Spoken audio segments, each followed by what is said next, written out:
உலகத்தின் மேல நம்ம வச்சிருக்கிற அந்த ஸ்திரத்தன்மையை விட நம்மை படைத்த கிறிஸ்துவின் மேல ஸ்ட்ராங்கா இருக்கணும். கர்த்தர் எனக்காக யாவையும் செய்து முடிப்பார். கிறிஸ்தவ வாழ்க்கைக்கு ரொம்ப அத்தியாவசியம் நாம் ஆண்டவரில் நிலைத்திருப்பது. அவரோட எப்படி இருக்கிறதுக்கு, நான் ஏசப்பாவோட எப்போது எப்படி இருக்கணுமா, நான் ஐக்கியமா இருக்கிறதுக்கு நடுவுல தடை வரக்கூடாதுன்னு சொல்லி என்ன அவரோட கூட இருக்கிறதுக்கு அழைத்த தேவன் உண்மை உள்ளவராக இருக்கிறார். முடிவு பரியந்தம் அவர் உங்களை ஸ்திரப்படுத்துவார். குறித்த காலத்துக்கு தரிசனம் வைக்கப்பட்டிருக்கிறது.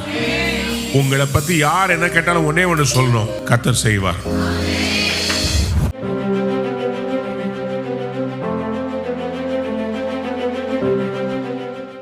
1 கொரிந்தியர் 1ஆம் அதிகாரம் 8ஆம் 9ஆம் வசனத்தை நாம் வாசிக்க போகிறோம்.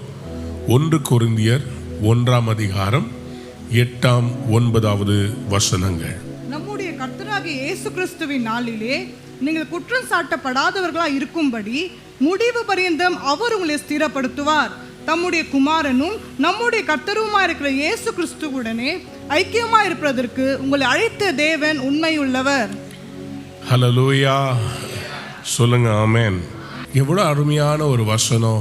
8ஆம் வசனத்தை வாசிக்கும் போது, நம்முடைய கர்த்தராகிய இயேசு கிறிஸ்துவின் நாளிலே நீங்கள் குற்றம் சாட்டப்படாதவர்களாய் இருக்கும்படி முடிவு பரியந்தம் அவர் உங்களை ஸ்திரப்படுத்துவார். யாராவது ஆமென் சொல்லுங்க. முடிவு பரியந்தம் உங்களை ஸ்திரப்படுத்துவார். வேதம் சொல்லுகிறது, கர்த்தராகிய ஆண்டவர் நம்மை முடிவு பரியந்தம் ஸ்திரப்படுத்துகிறவராய் இருக்கிறார். ஸ்டார்டிங்ல மட்டும் இல்ல, கடைசி வரைக்கும் உங்களையும் என்னையும் அவர் ஸ்திரமாக பாதுகாத்து கொள்ளுவார். அநேகருக்கு இன்னைக்கு இருக்கிற மிகப்பெரிய கன்ஃபியூஷன் என்னன்னா, நான் இன்னைக்கு நிற்கிறேன் ஆனால் நாளைக்கு நிற்பேனான்னு தெரியல. நான் இன்றைக்கு இந்த ஃபாஸ்டிங் ப்ரேயரில் நல்லா ஜெபிக்கிறேன் ஆனால் நாளைக்கு நான் எப்படி இருப்பேன்னு தெரியல. ஒன்றை புரிந்து கொள்ள வேண்டும், முடிவு பரியந்தம் அவர் உங்களை ஸ்திரப்படுத்துவார். விசுவாசிக்கிறவங்க ஆமென் சொல்லுங்க. ஹல்லேலூயா. The process that God has started. இப்போ மெட்ரோ நம்ம சென்னையில் ஏற்படுத்திக்கிட்டு இருக்கிறாங்க. மெட்ரோவில் ஏன் உடனே பில்லரை போட்டு மேலே ட்ரெயினை ரன் பண்ண மாட்டேன்றாங்க? ஏனென்றால் அதை ஸ்திரப்படுத்தி கொண்டிருக்கிறாங்க. அந்த பில்லர் எவ்வளோ தாங்கும், மண்ணுக்குள்ளே புதைஞ்சிருமா? இன்னைக்கு நிறைய பேருடைய வாழ்க்கையில் கர்த்தர் சில டைம் எடுக்கிறதுக்கு காரணம், உடனே எதுவும் கிடச்சிட்டா அதனுடைய அருமை தெரியாது. பேஸ்மெண்ட்டை ஸ்ட்ராங்காக போட்டால் தான் பில்டிங் ஸ்ட்ராங்காக இருக்கும். அதே மாதிரி ஆண்டவர் என்ன செய்வார்னா, நம்முடைய லைஃப்பில் சில காரியங்களை அவர் ஸ்திரப்படுத்துவதற்காக சில டைம் எடுப்பார். நம்ம அவருக்குள்ள ஸ்ட்ராங்காக ஆகிறதுக்கு அவர் நம்மளை ஸ்திரப்படுத்துகிறவராக இருப்பார். அந்த ஸ்திரத்தன்மை நமக்கு வரும்போது நம்ம மேல மாளிகையாய் கட்டி எழுப்புவார். The Lord will make you stand firm. எப்படியா? நம்முடைய கர்த்தராகிய இயேசு கிறிஸ்துவின் நாளிலே, அவரை சந்திக்கிற அந்த நாளிலே நீங்களும் நானும் எப்படியாக மாறப்போகிறோம்? குற்றம் சாட்டப்படாதவர்களாய். யாராவது ஒரு ஆமேன் சொல்லுங்க. ஹல்லேலூயா சொல்லுங்க. ஆமேன். ஹல்லேலூயா. குற்றம் சாட்டப்படாதவர்களாய் அவருக்கு முன்பாக நிற்கும்படி அவர் நம்மை ஸ்திரப்படுத்துகிற தேவனாக இருக்கிறார். நம்ம மேல ஒரு குற்றம் சாட்டுகிறவன் ஒருத்தர் இருக்கிறான். அவன் வேலையே குற்றம் சாட்டுறது தான். வெளிப்படுத்தின விசேஷம் 12ஆம் அதிகாரம் 10ஆம் வசனத்தை வாசிங்களே. அப்பொழுது வானத்திலே ஒரு பெரிய சத்தம் உண்டாகி, இப்பொழுது ரட்சிப்பும் வல்லமையும் நமது தேவனுடைய ராஜ்யமும் அவருடைய கிறிஸ்துவின் அதிகாரமும் உண்டாயிருக்கிறது. இரவும் பகலும் நம்முடைய தேவனுக்கு முன்பாக நம்முடைய சகோதரர் மேல் குற்றம் சுமத்தும் பொருட்டு அவர்கள் மேல் குற்றம் சாட்டுகிறவன் தாழ தள்ளப்பட்டு போனான். அவர்கள் மேல் யாரு? நம்முடைய சகோதரர் மேல் குற்றம் சுமத்தும் பொருட்டு. அப்ப நம்மளை குற்றம் சாட்டி தேவனுடைய ஸ்தானத்தில் நிற்க கூடாதபடிக்கு ஒருத்தன் ட்ரை பண்ணிக்கிட்டே இருக்கிறான். குற்றம் சுமத்தும் பொருட்டு குற்றம் சாட்டுகிறவன் தாழ தள்ளப்படுவானாக. கர்த்தருடைய ஆவியானவர் எங்கேயோ விடுதலை உண்டு. சொல்லுங்க ஆமென். அப்ப இந்த குற்றம் சாட்டுகிறவனுடைய அந்த மிகப்பெரிய காரியம் என்ன? குற்றம் சாட்டி நம்ம தேவ சமூகத்தில் நிற்க கூடாது. யோபுவை குற்றம் சாட்டுறதுக்கு போய் நின்னான் சாத்தான். நீ அவரை கண்டாயான்னா, ஆமாம், நீங்கள் யோபுவை சுற்றிலும் நீங்கள் வேலி அடைச்சிருக்கிறீங்க, அதனால தான் யோபு உங்கள் மறுதளிக்காமல் இருக்கிறான் அப்படின்னு யோபுவை குற்றம் சாட்டி கொண்டு இருந்தார். ஆண்டவர் அந்த சாத்தானுடைய அந்த குற்றம் சாட்டுதலை ஆண்டவர் சேலஞ்ச் பண்ணார். நீ எப்படி அந்த மாதிரி சொல்லலாம்?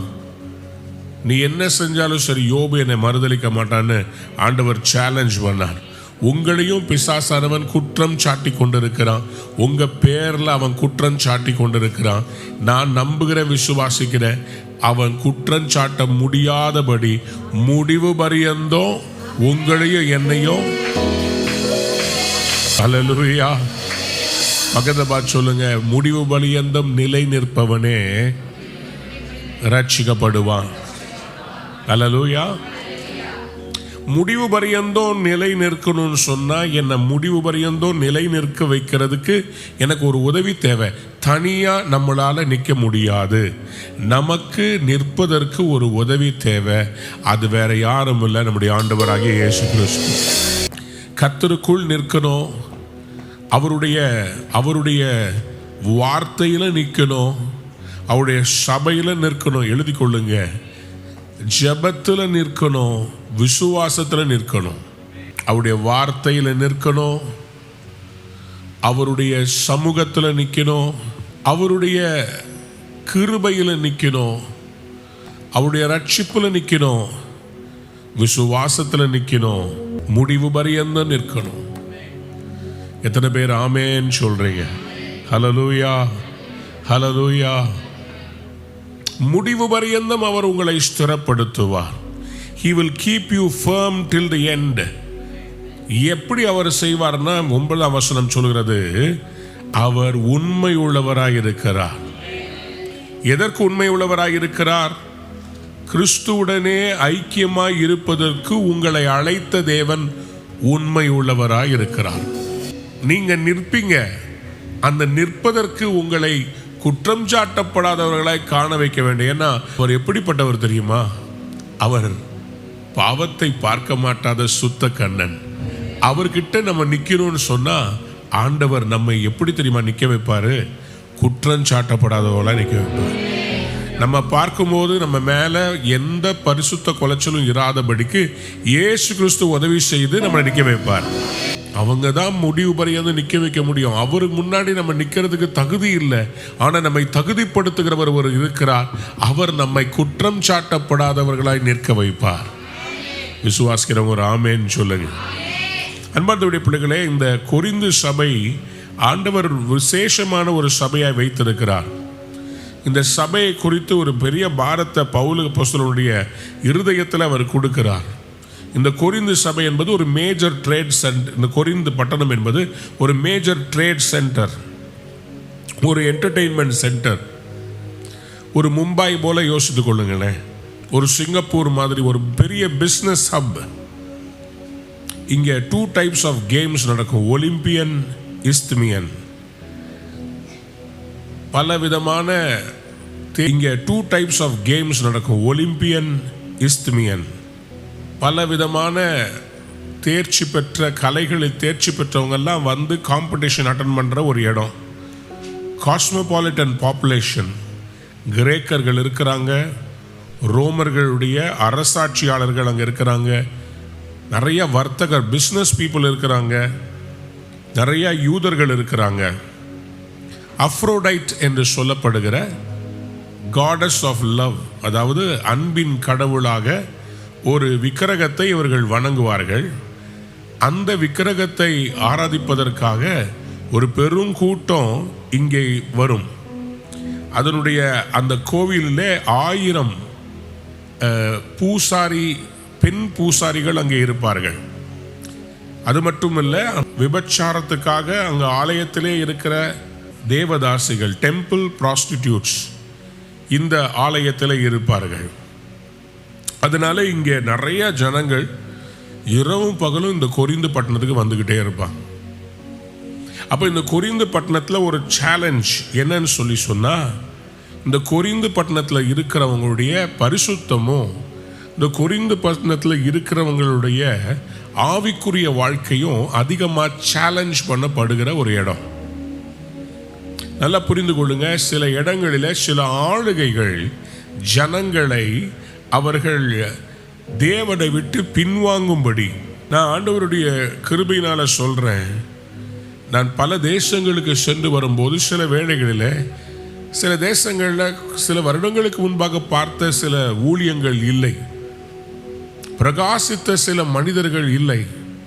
என்னவென்று கேட்டால் அவர்கள் விழுந்து விட்டார்கள், அவங்க சபை உடைஞ்சு போயிருச்சு. பெரிய ஊழியர்களாக இருந்திருப்பாங்க, நல்ல விசுவாசிகளாக இருந்திருப்பாங்க. திருப்பி போய் அவங்ககிட்ட கான்டாக்ட் பண்ணலான்னு பார்த்தா அவங்க ரெஸ்பாண்ட் பண்ண மாட்டாங்க, பின்வாங்கி இருப்பாங்க. ஆதியிலே அவங்க வைத்திருந்த அந்த உணர்வு பூர்வமான அன்பு ஆண்டவர் மேலே, அந்த தாகம், நிறைய பேர் பின்வாங்கி போகிறத நான் பார்த்திருக்கிறேன்.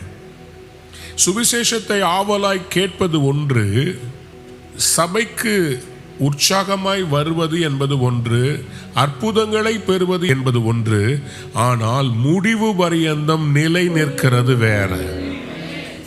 யாராவது ஒரு ஆமென் சொல்லுங்க. அல்லேலூயா.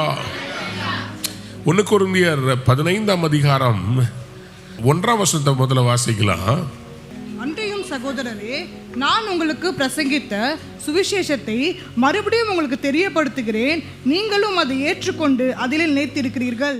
ஏற்றுக்கொண்டு அதில் நிலைத்திருக்கிறது மிக மிக முக்கியம். இன்னைக்கு சபையில் நிலைத்திருக்கிறது ரொம்ப முக்கியம். விசுவாசத்தில் நிலைத்திருப்பது மிக அவசியம். வார்த்தையில் இந்த செய்தி ரொம்ப முக்கியமான செய்தி. நான் மறுபடியும் உங்களுக்கு சொல்றேன், நிலைத்திருப்பது என்பது ரொம்ப கஷ்டமான காரியம். Consistency is the key for Christianity. Write it down. Consistency is the key for Christian living. கிறிஸ்தவ வாழ்க்கைக்கு ரொம்ப அத்தியாவசியம் நாம் ஆண்டவரில் நிலைத்திருப்பது. அதனால்தான் யோவான் எழுதின சுவிசேஷம் 15ஆம் அதிகாரத்தில் ஆண்டவராகிய இயேசு இப்படியாக சொன்னார், என்னில் நிலைத்திருங்கள், நான் உங்களில் நிலைத்திருப்பேன். கொடியானது திராட்சை செடியில் நிலைத்திராவிட்டால் அது தானாய் கனி கொடுக்க மாட்டாதது போல, நீங்களும் என்னை நிலைத்திராவிட்டால் கனி கொடுக்க மாட்டீர்கள். நானே திராட்சை செடி, நீங்கள் கொடிகள். ஒருவன் என்னிலும் நான் அவனிலும் நிலைத்திருந்தால் அவன் மிகுந்த கனிகளை கொடுப்பான். என்னை அல்லாமல் உங்களால் ஒன்றும் செய்யக்கூடாது. யாராவது ஆமென் சொல்லுங்க, சத்தமா சொல்லுங்களேன். அவரில் நிலைத்திருக்கணும்னா அவருடைய வார்த்தையில நிலைச்சிருக்கணும்.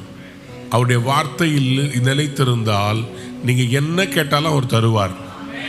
யோவான் 15:7 வாசித்துருங்களேன். நீங்கள் என்னிலும் என் வார்த்தைகள் உங்களிலும் நிலைத்திருந்தால் நீங்கள் கேட்டுக்கொள்வது எதுவோ அது உங்களுக்கு செய்யப்படும். சொல்லுங்க ஆமென். நீங்கள் என்னிலும் என் வார்த்தைகள் உங்களிலும் நிலைத்திருந்தால் என்ன பண்ணுவாரா? கேட்கறதெல்லாம் அவர் கொடுப்பாரா? எத்தனை பேர் இன்னைக்கு ஆண்டவற்றை கேட்டு பெற்றுக்கொள்ள போறீங்க? நிலைத்திருக்குதல் முடிவு பரியந்தம் நம்மளை கர்த்தர் நிற்க வைப்பார், ஸ்திரப்படுத்த வைக்க விரும்புகிறார். அவருக்குள் நாம் நிலைத்திருக்கும்படி அவர் நம்மை நிலைத்திருக்கிறதுக்காக, நம்மளை எஸ்டாப்ளிஷ் பண்றதுக்காக சபையை கொடுத்திருக்கிறார். பிள்ளை வீட்டில் நிலைத்திருப்பான். பிள்ளைகள் எங்க இருப்பாங்க? வீட்டில் நிலைத்திருப்பான். கூலிக்காரன் ஓடி போயிடுவான், அடிமை ஓடி போயிடுவான். பிள்ளை என்றால் வீட்டில் நிலைத்திருப்பான். ஆண்டவர் நம்மை பிள்ளைகளாய் பார்க்கிறார், நம்மளை வேலைக்காரனா பார்க்கல, அவருடைய சொந்த குமாரன் குமாரத்தியாய் பார்க்கிறார். அப்போ அவருடைய எதிர்பார்ப்பு என்னன்னா, நம்ம எடுத்த அந்த பிரதிஷ்டையில நம்ம நிலைத்திருக்க வேண்டும். 1 கொரிந்தியர் 15:58 வாசிங்க. Therefore my dear brothers and sisters, stand firm.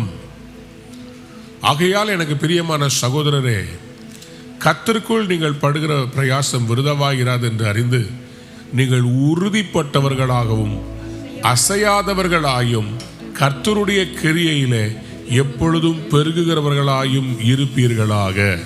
Underline பண்ணிக்கோங்களேன். Stand firm, let nothing move you.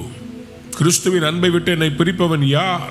நிறைய பேர் ஆண்டவரை தேட வருவாங்க. ஃபாஸ்டிங் ப்ரேயர் அப்போ ஒரு ஃபாஸ்ட் பண்ணி ஜெபம் பண்ணும் போது கர்த்தருக்குள்ள நல்லா இருப்பாங்க. ஆனால் அந்த ஃபாஸ்டிங் ப்ரேயர் முடிஞ்ச உடனே சில பேர் பண்ணுவாங்க, பார்த்துருக்கீங்களா? ஃபாஸ்டிங் நான் நிறைய பார்த்துருக்குறேன். ஃபாஸ்டிங் ப்ரேயர் அப்போ டெய்லி சர்ச்சுக்கு காலையிலே வந்துடுவாங்க. கோயிலில் ஃபாதர் பூசையை போடும்போது அவ்வளோ பயங்கரமே நல்லா இருப்பாங்க. வெள்ளிக்கிழமையான சர்ச்சுக்கு வந்துடுற குவிஞ்சிரும் கூட்டம். என்னென்னா ஃபாஸ்டிங், லென்ட் டே. நாங்கள் கறியே சாப்பிட மாட்டோம், நாங்கள் வெறும் கஞ்சி தான் குடிப்போம். சில வீட்டில் 40 நாளும் கஞ்சி, சில வீட்டில் நான்வெஜ்ஜே சாப்பிட்றதில்ல 40 days. நல்லது. என்ன சொல்லணும்னா, சாப்பிட்றது தப்பு இல்லை. அந்த 40 நாள் எதை வெறுத்தோமோ, எதை நாம் ஒதுக்கினோமோ, அந்த 40 நாளும் பரிசுத்தமாக இருக்கிறதுக்கு எடுத்த அந்த பிரதிஷ்டை, அந்த விரதமாக இருக்கலாம், ஒரு பிரதிஷ்டை. அந்த பிரதிஷ்டையை கண்டினியூ பண்ணணும்ல, அந்த பிரதிஷ்டையை இழக்கக்கூடாதுல்ல, ஸ்திரமாக நிற்கணும். ஆனால் அந்த ஸ்திரமாக நிற்கிறதுக்கு நம்மை ஸ்திரப்படுத்துகிறவர் ஒரு இருக்கிறார்.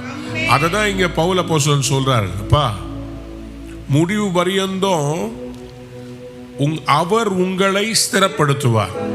இந்த பாடுகள் வரும்போது என்ன ஆகும்னா, அந்த ஸ்திரத்தன்மை நமக்குள்ள கொஞ்சம் அசைய ஆரம்பிக்கிறது. அதுதான் பவுல் அப்போஸ்தலன் சொன்னாரு, நீங்க அசையாமல் இருக்கணும், ஸ்ட்ராங்கா இருக்கணும், ஸ்திரமா இருக்கணும். உங்க ஃபவுண்டேஷன் கிறிஸ்துவின் மேல் இருக்க வேண்டும். கன்மலையின் மேல் தன் வீட்டை கட்டினவன் புத்தியுள்ளவன். மணல்ல கட்டக்கூடாது, கன்மலையின் மேல் கட்டப்பட்டிருந்தா அவர் உங்களை ஸ்திரப்படுத்துவார். ஏன்னா நீங்க அவர் மேல கட்டியிருக்கீங்க. மணல்ல கட்டியிருந்தீங்கன்னா, உலகத்துல கட்டினீங்கன்னா திடீர்னு கிரிப்டோ விழுந்துரும், திடீர்னு கோல்டு பிரைஸ் விழுந்துரும். ஏறும்னு வாங்கியிருப்பீங்க, அது இறங்கிடும். அப்போ என்ன ஆகும்? உங்கள் ஸ்திரத்தன்மை ஆசைக்கப்படும்.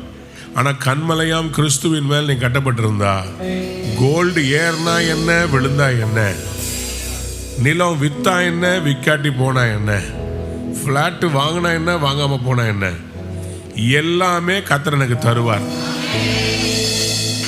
உலகத்தின் மேலே நம்ம வச்சிருக்கிற அந்த ஸ்திரத்தன்மையை விட நம்மை படைத்த கிறிஸ்துவின் மேலே ஸ்ட்ராங்கா இருக்கணும். கர்த்தர் எனக்காக யாவையும் செய்து முடிப்பார். யாராவது ஆமென் சொல்லுங்க. பக்கத்தில் பார்த்து சொல்லுங்க, நான் கலங்க மாட்டேன், நான் பயப்பட மாட்டேன். கர்த்தர் என் வாழ்க்கையை அருமையா நடத்துவார். எத்தனை பேர் ஆமென் சொல்ல விரும்புறீங்க? நீதிமானுக்கு அவனுடைய முடிவை குறித்து ஒரு நம்பிக்கை உண்டாம், துன்மார்க்கனுக்கு கிடையாது. நீதிமானுக்கு அவனுடைய முடிவை குறித்து ஒரு நம்பிக்கை உண்டு. There is hope about the end for a righteous man. ஏன்னா அவனுடைய உள்ளம் கர்த்தரை பற்றி இருக்கிறது. அதனால்தான் பவுல் அடிக்கடி வான் பண்றார். 1 கொரிந்தியர் 16ஆம் அதிகாரம் 13ஆம் வசனத்தை வாசித்து பாருங்கள். விழித்திருங்கள், விழித்திருங்கள், விசுவாசத்தில் நிலைத்திருங்கள். விசுவாசத்தில் என்ன பண்ண இருக்கணுமா? நிலைத்திருங்கள். எல்லாரும் சொல்லுங்க, விசுவாசத்தில் நிலைத்திருங்கள். அதுக்கு தான் உங்களுக்கு முதலையே சொன்னேன், வார்த்தையில் நிலைத்திருக்கணும், விசுவாசத்தில் நிலைத்திருக்கணும். அது ஒவ்வொன்றுத்துக்கும் நான் சொன்ன வார்த்தை, அந்த வசனங்கள், வார்த்தைகளுக்கு வசனங்களை கர்த்தர் கொடுத்து கொண்டிருக்கிறார். ஆண்டவராகிய கர்த்தர் நம்முடைய வாழ்க்கையில இன்னைக்கு மிகப்பெரிய தேவை என்னன்னா, அந்த விசுவாசம். If we don't have faith, we cannot stand with God. ஸ்திரமா நிற்க முடியாது. பாவம் செய்ய மனசுல தூண்டுதல் வரும்போது நம்ம என்ன சொல்லணும்னா, நான் கர்த்தரை நம்பி இருக்கிறேன், கர்த்தர் எனக்கு செய்வாரு, எனக்கு இதெல்லாம் தேவையில்லை, நான் பரிசுத்தமா வாழ விரும்புறேன். அல்லேலூயா சொல்லுங்களேன். இந்த 1 கொரிந்தியர் 1ஆம் அதிகாரம் இந்த 8ஆம் வசனத்தை நல்லா புரிந்து கொள்ளுங்க. முடிவு பரியந்தம் அவர் உங்களை ஸ்திரப்படுத்துவார். முடிவு பரியந்தம் ஸ்திரப்படுத்தும் அப்படின்னா, நான் இனிமேல் நான் முடிவு பரியந்தம் நான் நிலைத்திருப்பேனா அப்படின்ற அந்த பயத்தை விட்டுட்டு நான் இந்த வசனத்தை திருப்பி திருப்பி சொல்ல போறேன். முடிவு பரியந்தம் அவர் எங்களை ஸ்திரப்படுத்தும். கிறிஸ்து இயேசுவுக்குள் நம்மை தமது நித்திய மகிமைக்கு அழைத்தவராயிருக்கிற சகல கிருபையும் பொருந்திய தேவன் தாமே கொஞ்ச காலம் பாட அனுபவிக்கிற உங்களை சீர்படுத்தி ஸ்திரப்படுத்தி பலப்படுத்தி நிலைநிறுத்துவாராக. நான் 1 கொரிந்தியர் 1:9 சொல்றது, அவரோடு ஐக்கியமாக இருப்பதற்கு உங்களை அழைத்த தேவன். அவரோட எப்படி இருக்கிறதுக்கு? ஐக்கியமா இருப்பதற்கு. நான் ஏசப்பாவோட எப்போதும் எப்படி இருக்கணுமா? நான் ஐக்கியமா இருக்கிறதுக்கு நடுவுல தடை வரக்கூடாதுன்னு சொல்லி என்னை அவரோட கூட இருக்கிறதுக்கு அழைத்த தேவன் உண்மை உள்ளவராக இருக்கிறார். முடிவு பரியந்தம் அவர் உங்களை ஸ்திரப்படுத்துவார். இவ்வளவு நாள் நீங்க விழுந்துருவோம் நீங்க பயப்படுறீங்க. இப்போ நீங்க இப்படி யோசித்து பாருங்களேன், நான் விழவே முடியாது, அவர் என்னை ஸ்திரப்படுத்துவாரு, அவர் என்ன முடிவு பரியந்தம் நினைக்க வைப்பார். ஏன்னா அவரோடு ஐக்கியமாய் இருப்பதற்கு என்னை அழைத்தவர் உண்மை உள்ளவர். That I might be in fellowship with him, that I was called to be in fellowship with his son Jesus Christ our Lord. God who has called you into fellowship with his son Jesus Christ our Lord is faithful. எதுக்கு ஃபெய்த்ஃபுல்லா இருப்பார்னா, முடிவு பரியந்தம் அவர் உங்களை ஸ்திரப்படுத்தி நிக்க வைப்பார். அப்போ கிறிஸ்து வரும்போது நம்மளை எப்படி நிக்க வைப்பாரு? அவருக்கு முன்னாடி ஸ்திரமா நிக்க வைப்பாரு, பரிசுத்தமா நிக்க வைப்பாரு, குற்றம் சாட்டப்படாதவர்களா இருக்கும்படி. எனக்கு ஒரு நம்பிக்கை இருக்கிறது, நம்ம தேவனுக்கு விரோதமாய் என்ன காரியங்களை செய்ய எத்தனிக்கும் போது அவர் மனசுக்குள்ள சொல்லுவார், இல்லப்பா நான் உன்னை அவருக்கு நேராக நிறுத்தணும்ப்பா, நீ இப்படி இருக்க முடியாதுப்பா, அவரோட ஐக்கியத்திலேயே இருக்கணும். அந்த ஐக்கியத்தை விட்டினா அவர் வரும்போது நீ காணப்பட மாட்ட. அவரோட ஐக்கியமா இருப்பதற்கு நான் உன்னை அழைச்சிருக்கிறேன், நீ இதை செய்யலாமா? அவருக்கு பிரியமில்லாத காரியத்தை செய்யலாமா? அவரை துக்கப்படுத்தலாமா? தேவ பிள்ளைகளே, செய்தியை கேட்கலாம், இசை வாசிக்கலாம், ஊழியத்தில் வேலை செய்யலாம், ஆனால் ஆண்டவர்கிட்ட ஸ்திரமா இல்லைன்னா, அழைப்புல உண்மையா இல்லைன்னா அவர் எவ்வளவு துக்கப்படுவார். பவுல் அப்போஸ்தலன் எழுதின எல்லா நிருபங்களையும் நான் எடுத்து இந்த ஸ்திரமா நிக்கிறத குறித்து அவர் ஏன் எத்தனை முறை பேசுறான்னு பார்த்தா திருப்பி திருப்பி பேசிக்கிட்டே இருக்கிறாரு. 2 கொரிந்தியர் 1:21 உங்களோட கூட எங்களையும் கிறிஸ்துவுக்கு ஸ்திரப்படுத்தி நம்மை அபிஷேகம் பண்ணினவர் தேவனே. கிறிஸ்துவுக்குள் ஸ்திரப்படுத்தி நம்மை அபிஷேகம். கிறிஸ்துவுக்குள்ள வந்ததுனால தாங்க அபிஷேகம். கிறிஸ்துவுக்கு வெளியே இருந்தா நோ அபிஷேகம். கிறிஸ்துவுக்குள் நாம் வந்ததுனால பிதா நம்மை அபிஷேகம் பண்றார். பரிசுத்த ஆவியானவர் வந்து நம்முடைய இருதயத்தை அவருடைய ஆலயமாக மாற்றி இருதயத்தில் அவர் வாசம் பண்றார். ஏன்னா நம்ம ஸ்திரமா இருப்போன்றதுக்காக தான். நீங்களே தேவனுடைய ஆலயம் என்று சும்மா சும்மா ஆலயத்தை மாற்ற முடியாதுங்க. உங்களோட கூட எங்களையும் கிறிஸ்துவுக்குள் ஸ்திரப்படுத்தி நம்மை அபிஷேகம் பண்ணினவர் தேவனே. அதனால்தான் அந்த விசுவாசத்தில் நிலைத்திருக்கிறது ரொம்ப ரொம்ப முக்கியம். By faith you stand. 24 வாசிங்க. உங்கள் விசுவாசத்திற்கு நாங்கள் அதிகாரிகளாக இராமல் உங்கள் சந்தோஷத்திற்கு சகையரா இருக்கிறோம். சரி, விசுவாசத்தினால் நிலை நிற்கிறீர்களே. விசுவாசத்தினாலே என்ன பண்றீங்க? நீங்க கர்த்தரோட நிலை நிற்கணும்னா விசுவாசத்துல நிலை நிற்கணும். சபையோரே, நான் உங்ககிட்ட சொல்றேன், உங்க விசுவாசத்துக்கு பாஸ்டர் வந்து இன்சார்ஜ் இல்லை. நான் வார்த்தையை கொடுக்கலாம். உங்கள் விசுவாசத்திற்கு நாங்கள் அதிகாரிகளாக இராமல் உங்கள் சந்தோஷத்துக்கு என்ன பண்றோம்? We are helpers for your happiness. இங்கிலீஷ்ல பாருங்க, not that we lord it over your faith but we work with you for your joy. உங்க சந்தோஷத்துக்காக நாங்க கூட சேர்ந்து உழைக்கிறோம். என்ன சந்தோஷம்? நீங்க விசுவாசத்தில் நிலைத்திருப்பது. பவுல் அப்போஸ்தலனுக்கு மட்டுமில்ல, எந்த பாஸ்டருக்கும் சபை விசுவாசத்துல நிலைச்சிருக்குதா இல்லையா? விசுவாசத்தினாலே நிலை நிற்கிறீர்களே. It is by faith you stand firm. Pavul அதுதான் அடிக்கடி டெஸ்ட் பண்ண விரும்பினார்.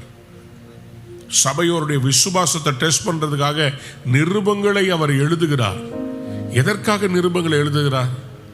2 கொரிந்தியர் 2:9 வாசிங்க. நீங்கள் எல்லாவற்றிலேயும் கீழ்ப்படிந்திருக்கிறீர்களோ என்று உங்களை சோதித்தறியும்படி இப்படி எழுதினேன். நீங்கள் எல்லாவற்றிலும் கீழ்ப்படிந்திருக்கிறீர்களோ. The reason I wrote you was to see if you would stand the test and be obedient in everything. Many people don't stand the test. முடிவு பரியந்தம் நிலை நிற்பவனே ரட்சிக்கப்படுவான். முடிவு பரியந்தம் கர்த்தர் உங்களை ஸ்திரப்படுத்துவாரா. நான் சொல்ல நல்லா புரிந்து கொள்ளுங்க. பிசாசு நிறைய பேர் தேவன் எழுப்புகிறார், ஆராதனையிலே, ஜெபத்திலே, வார்த்தையிலே. ஆனால் நிறைய பேர் நிலை நிற்பது இல்லை. ஆண்டவர் விதைகளை கொண்டு போய் விதைக்கிறவனுடைய அந்த ஊமையிலே அவர் சொல்றாரு, சில விதைகள் கற்பாறையின் மேல் விழுந்ததாம், வெயில் ஏறின உடனே என்னாச்சுங்க, தீஞ்சு போயிடுச்சு. சில விதைகள் முள்ளுகளுக்குள்ளே விதைக்கப்பட்டது, முட்கள் என்ன பண்ணது, அதை நெருக்கி போட்டது. சில விதைகள் வழி அருகே விழுந்தது, பட்சிகள் அதை பட்சித்து போட்டது. அப்போ விதைகள் எல்லாருக்கும் கொடுக்கப்படுது, எல்லாருக்கும் செய்தி. ஆனால் சில பேர் கேட்டுக்கிட்டு உஷ்ணமான சில சூழ்நிலைகள், கடினமான சில சூழ்நிலைகள் வரும்போது நிலை நிற்க மாட்டேன்றாங்க. அந்த வார்த்தை அவர்களுக்குள்ள நிலை நிற்கிறது இல்லை, சோர்ந்து போயிடுறாங்க, சபையை விடுறாங்க, ஊழியத்தை விட்டுறாங்க. பவுல் அந்த மாதிரி சில பேரை சொல்றார். தேமா என்பவன் இந்த உலகத்தினால ஆசை வைத்து, இந்த பிரபஞ்சத்தின் மேல ஆசை வச்சு நிறைய பேர் ஊழியத்தில் வந்து நிற்பாங்க. ஆனால் திடீர்னு ஒரு நாள் யாராவது வந்து அவங்கள்ட்ட சொல்லுவாங்க, நீ என்ன இப்படி முட்டாளா இருக்கிற, நீ ஏன் பணம் சம்பாதிக்காம இருக்கிற, நீ ஏன் இதை பண்ணாமல் இருக்கிற, அதை பண்ணாமல் இருக்கிறன்னு சொல்லி அவங்க கிட்ட வந்து உலக பிரகாரமாக பேசி அவங்க மனதை மயக்கி, நீ கடவுளுக்கு நிறைய கொடுக்கறதுக்கு கர்த்தர் உன்னை ஆசீர்வதிக்கணும், நீ ஆசீர்வாதமாக இருந்தால் தான் நீ பெரிய பணக்காரனானால் தான் தேவனுக்கு சாட்சியாக இருப்பேன்னு சொல்லி இந்த உலகம் நம்ம இழுப்பதற்கு நிறைய ட்ரை பண்ணுது. உண்மையுள்ள மனுஷன் பரிபூர்ண ஆசீர்வாதங்களை சுதந்திரித்துக் கொள்ளுவான். அப்ப நாம் உண்மையா இருந்தா, பரிசுத்தமா இருந்தா, பரிபூர்ண ஆசீர்வாதம் நம்மை தேடி வரும். அல்லேலூயா. பிரியமானவனே, உன் ஆத்துமா வாழ்வது போல நம்ம சொல்ற இந்த வழியில நம்ம நடக்கும்போது லேட்டா வந்தாலும் தாமதித்தாலும் அதற்கு காத்திரு, அது வரும். பக்கத்துல பார்த்து சொல்லுங்க, வரும். குறித்த காலத்துக்கு தரிசனம் வைக்கப்பட்டிருக்கிறது. உங்களை பத்தி யார் என்ன கேட்டாலும் ஒன்னே ஒன்று சொல்லணும், கர்த்தர் செய்வார். நீங்கள் பிசாசின் தந்திரங்களோடு எதிர்த்து நிற்க திராணி உள்ளாகும்படி தேவனுடைய சர்வாயுத வர்க்கத்தையும் தரித்துக் கொள்ளுங்கள். இங்கிலீஷ்ல என்ன போட்டிருக்குதுன்னா, to stand, take your stand against the devil schemes. எதிர்த்து நிற்க. எல்லாரும் சொல்லுங்க, நிற்க. எதிர்த்து நிற்க திராணி உள்ளவர்களாய் இருக்கும்படி. அன்பார்ந்த பிள்ளைகளை, நாம் எதிர்த்து நிற்கணும். நம்ம கர்த்தருடைய கிருபையினால பிசாசு கொண்டு வர்ற இந்த மாதிரி போராட்டங்கள், மனதில் குழப்பங்களை எதிர்த்து நிற்க நம்ம திராணி உள்ளவர்களா இருக்கணும். சொல்லுங்க ஆமென். எத்தனை பேர் இன்னைக்கு ஸ்டாண்ட் ஃபர்மா ஸ்டாண்ட் பண்ண போறீங்க? ஸ்திரமா நிக்க விரும்புறவங்களாம் ஒரு அல்லேலூயா சொல்றீங்க. ஹல்லேலூயா. 13ஆம் வசனத்துல சொல்றாரு, put on the full armour of God. எதற்கு? சகலத்தையும் செய்து முடிக்கிறவர்களாய் நிற்கவும், முடித்தவர்களாய் நிற்கவும். To finish everything and to stand. பக்கத்துல பார்த்து சொல்லுங்க, ஸ்டாண்ட் பண்ணுங்க. 14ஆம் வசனத்துல, சத்தியம் என்னும் கட்சியை உங்கள் அறையில் கட்டினவர்களாயும் நீதி என்னும் மார்க்கவசத்தை தரித்தவர்களாயும். இங்கிலீஷ்ல போட்டுக்கு, stand firm then with the belt of truth. நீங்க பாருங்களேன், பெல்ட் கட்டினா அந்த அந்த மனுஷனுடைய அந்த மிடில் போர்ஷனை நல்ல பெல்ட் கட்டினா வச்சுக்கோங்களேன், அப்படி அட்டென்ஷன்ல நிற்க முடியும். ஏன்னா அந்த பெல்ட் என்ன பண்ணுன்னா நம்மளை உறுதிப்படுத்தும். சத்தியம் என்னும் கச்சை நம்மை கர்த்தருக்கு முன்னாடி நிமிர்ந்து நடக்க பண்ணும். நான் வராமல் இருந்தாலும் நீங்கள் ஒரே ஆவியிலே உறுதியாய் நின்று ஒரே ஆத்துமாவினாலே, ஒரே ஆவியிலே உறுதியாய் நின்று. சபையாய் இன்னைக்கு நம்ம செய்ய வேண்டிய ஒரே காரியம், ஒரே ஆவியாய் உறுதியாய் நிற்க வேண்டும். நமக்குள்ள ஒரே ஆவியானவர் நம்ம எல்லாவரையும் ஒருமுகப்படுத்துறது ஒரே பரிசுத்த ஆவியானவர். பிசாசு கிட்ட தான் வேற வேற ஆவி இருக்குது. திரியேக தேவனுக்குள் ஒரே ஆவிதான் இருக்கு. பிசாசுல அசுத்தாவி 6000 பேர் உள்ள இருக்கிறான்னு சொல்லி சொன்னான். So many different spirits, but when it comes to God, there is only one Holy Spirit. அப்போ ஒருமனப்பாடு கொண்டு வருவார். அப்போ நம்ம சபையா நம்ம செய்ய வேண்டியது என்னன்னா, ஒரே ஆவியினாலே உறுதியாய் நின்னா கர்த்தர் நமக்கு கொடுத்த அழைப்பு உண்மை உள்ளவர், வாக்குத்தத்தம் பண்ணினவர் உண்மை உள்ளவர், அவர் சகலத்தை செய்து முடிக்கத்தக்கதாக நம்மை நிற்க வைப்பார். எத்தனை பேர் ஆமென் சொல்ல விரும்புறீங்க? ஹல்லேலூயா. யாக்கோபு 5:8 நீங்களும் நீடிய பொறுமையோடு இருந்து உங்கள் இருதயங்களை ஸ்திரப்படுத்துங்கள், கர்த்தரின் வருகை சமீபமாய் இருக்கிறதே. You to be patient and stand firm because the Lord's coming is near.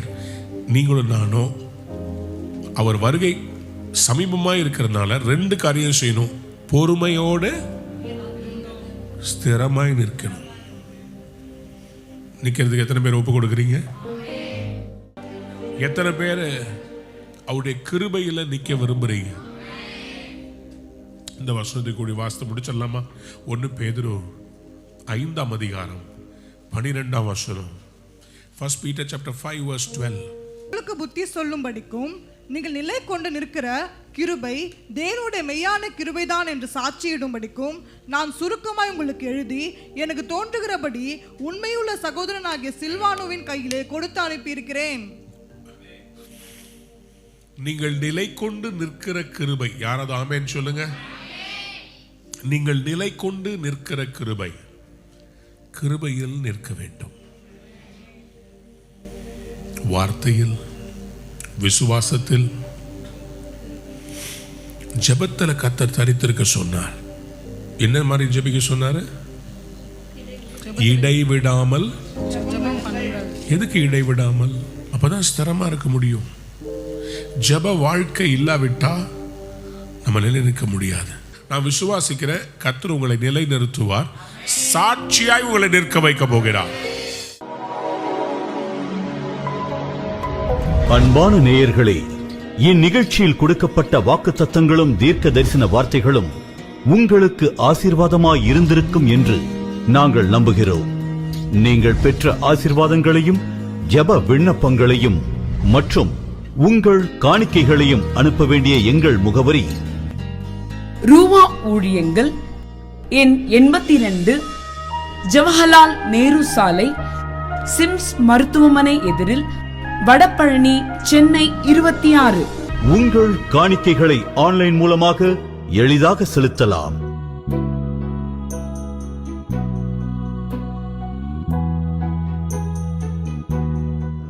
எங்கள் இணையதள முகவரி www.ruhaministries.org.